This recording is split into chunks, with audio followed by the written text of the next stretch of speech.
ውሃ ውስጥ አሳ ብቻ ነው የሚኖረው ያለው ማን ነው? በዛሬው ቪዲዮ ይህንን ታሪክ የቀየረው ደሙራካ የተባለውን ሆቴል እናስጎብኛችሁ። በማልዴቭስ የሚገኘው ደሙራካ ሆቴል ሰዎች ከአሳዎች ጋር ውቅያኖስ ውስጥ ገብተው ምንም አይነት እርጥበት ሳይነካቸው ከአሳዎቹ ጋር አብረው በአንድ አልጋ ላይ የተኙ እስኪመስላቸው ድረስ ተደርጎ የተሰራ ሆቴል ነው።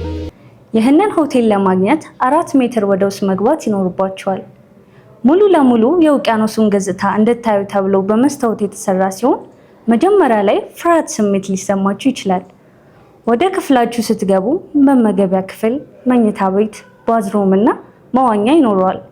ከነዚህም ክፍሎች መካከል አስገራሚው መኝታ ቤትና መታጠቢያ ቤት ነው። ሌሊት ባናችሁ ስትነቁ ኢንቪዚብል በሆነው ሙሉ ውቅያኖሱን በሚያሳየው መስታወት ላይ የተለያዩ አሳዎችና ኦክቶፐሶች ከላይ ሆነው ሲያንዣብቡ ይመለከታሉ። ወደ መታጠቢያ ቤቱም ሲገቡ አሳዎቹ በግሩፕ ሆነው ሲንቀሳቀሱ ያያሉ። ይህም ብቻ አይደለም፣ ከውቅያኖሱ ቀጥታ በሚመጣው ንጹህ ውሃ እንደ ልባችሁ የምትዋኙበት መዋኛም ገንዳ አለው።